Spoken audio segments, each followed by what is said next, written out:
1 जून 2025। दिल्ली के जहांगीरपुरी में रहने वाली 18 साल की महक जैन एक साधारण मध्यमवर्गीय परिवार की बेटी थी, जिसके सपने बड़े थे और जिंदगी को जीने का जज्बा उससे भी बड़ा था। उसका परिवार मूल रूप से उत्तर प्रदेश के मथुरा से था, जो बेहतर जिंदगी की तलाश में दिल्ली आया था। महक के पिता चांदनी चौक में कपड़े की दुकान में काम करते थे और मां घर संभालती थी। उनकी बड़ी बहन नोएडा में नौकरी करती थी और महक के लिए एक प्रेरणा थी। महक दिल्ली विश्वविद्यालय के स्कूल ऑफ ओपन लर्निंग से बीए प्रथम वर्ष की पढ़ाई कर रही थी और विवेकानंद कॉलेज में नियमित कक्षाओं में हिस्सा लेती थी। इसके साथ ही वो कोरियन भाषा का कोर्स भी कर रही थी, जो उसकी महत्वाकांक्षा और नई चीजें सीखने की चाह को दिखाता था। दोस्तों के बीच वो हंसमुख थी और हमेशा मुस्कुराती रहती थी, लेकिन उसकी जिंदगी में एक ऐसा मोड़ आया जिसने सब कुछ बदल दिया।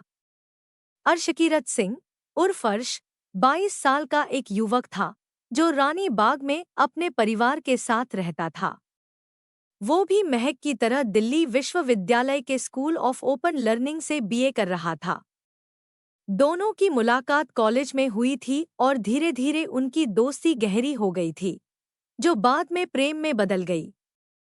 लेकिन ये रिश्ता दोनों के परिवारों को मंजूर नहीं था। महक के परिवार को जब इसकी भनक लगी, तो उन्होंने सख्ती से इस रिश्ते का विरोध किया और अर्श के परिवार को भी इस बारे में बता दिया था। 3 महीने पहले ही महक के परिजनों ने अर्श को चेतावनी दी थी कि वो महक से दूर रहे, लेकिन अर्श ने इस चेतावनी को अनसुना कर दिया और उसका गुस्सा और जुनून इस हद तक बढ़ गया कि उसने एक खौफनाक कदम उठा लिया। नमस्कार दोस्तों, मैं ऋचा कुमारी।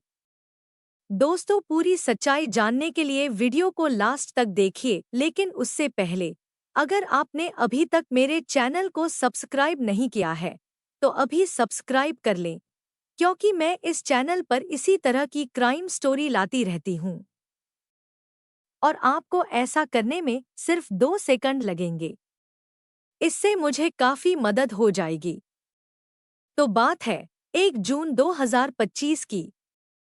जून 2001 की सुबह महक अपने घर से कॉलेज जाने के लिए निकलती है। उसने अपनी मां को बताया कि वो विवेकानंद कॉलेज जा रही है और दोपहर तक लौट आएगी, लेकिन उसका असल मकसद अर्श से मिलना था। अर्श ने उसे फोन करके संजय वन में बुलाया था, जो महरौली में एक सुनसान जंगल है और अक्सर जोड़ों के लिए एकांत जगह माना जाता है।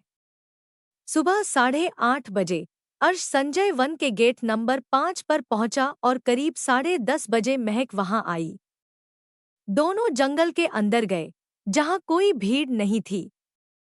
वहां उनकी बातचीत शुरू हुई, जो जल्दी ही तीखी बहस में बदल गई। अर्श ने बाद में पुलिस को बताया कि वो महक को रिश्ता बनाए रखने के लिए मनाने की कोशिश कर रहा था, लेकिन महक ने साफ मना कर दिया। शायद वो इस रिश्ते को खत्म करना चाहती थी, क्योंकि उसके परिवार का दबाव था और वो अपनी पढ़ाई और भविष्य पर ध्यान देना चाहती थी। इसी बहस में अर्श ने अपना आपा खो दिया। उसने अपने साथ लाए चाकू से महक पर ताबड़तोड़ 5 बार वार किए, जिससे महक की मौके पर ही मौत हो गई। हमले के दौरान अर्श का भी हाथ जख्मी हो गया, क्योंकि चाकू फिसलकर उसके हाथ पर लग गया। हत्या के बाद उसने सबूत मिटाने की कोशिश की। उसने पहले से लाई पेट्रोल की छोटी बोतल से महक के शव पर पेट्रोल डाला और आग लगाने की कोशिश की, लेकिन जंगल का नम और घना इलाका होने की वजह से आग नहीं फैली और शव पूरी तरह नहीं जला। अर्श अपनी इस कोशिश में नाकाम रहा और घायल हालत में मौके से भाग गया। उसने रैपिडो बाइक बुक की और रानी बाग के भगवान महावीर अस्पताल पहुंचा, जहां उसने अपने हाथ के घाव का इलाज कराया। उसने अस्पताल में किसी को हत्या के बारे में नहीं बताया और देर शाम अपने घर पहुंच गया। घर पर उसके पिता ने उसके जख्मी हाथ को देखकर सवाल किया, तो अर्श ने झूठ बोला कि महक ने 2 लोगों के साथ मिलकर उस पर चाकू से हमला करवाया था। ये झूठ उसकी सबसे बड़ी गलती साबित हुआ, क्योंकि यही बात बाद में पुलिस के लिए सुराग बनी। इधर महक का परिवार उसकी तलाश में परेशान था। सुबह 11 बजे महक ने अपनी मां से आखिरी बार बात की थी और कहा था कि वो दोपहर 1 बजे कॉलेज से निकलेगी और 3 बजे तक घर पहुंच जाएगी।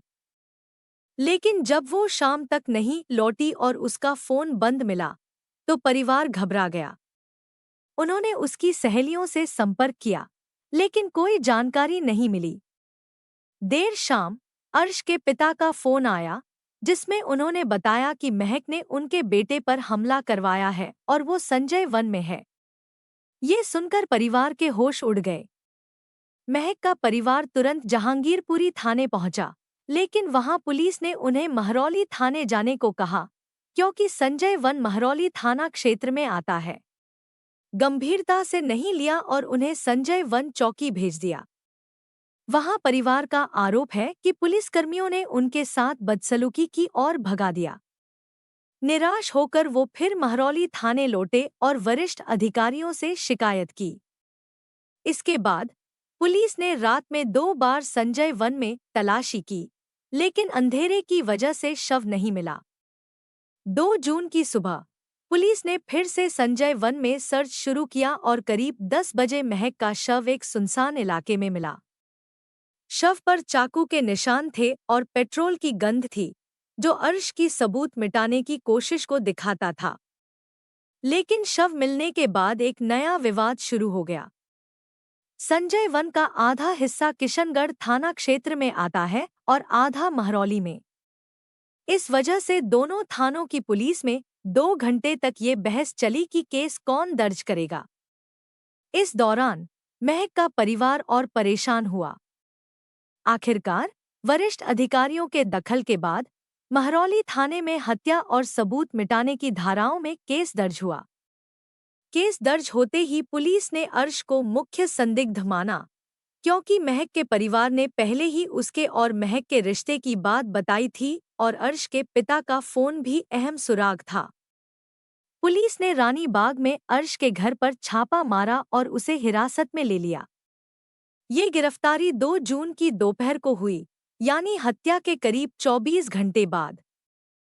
पूछताछ में अर्श ने पहले वही झूठ दोहराया कि महक ने उस पर हमला करवाया था, लेकिन जब पुलिस ने सीसीटीवी फुटेज और अन्य सबूत दिखाए, तो वो टूट गया और हत्या की बात कबूल कर ली।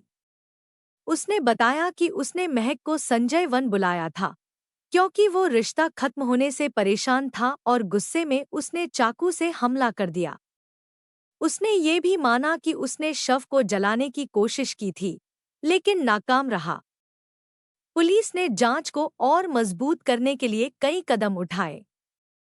संजय वन के गेट पर लगे सीसीटीवी फुटेज में अर्श को सुबह 8:30 बजे अंदर जाते और दोपहर करीब 1 बजे घायल हालत में बाहर निकलते देखा गया। ये फुटेज हत्या के समय की पुष्टि करता है।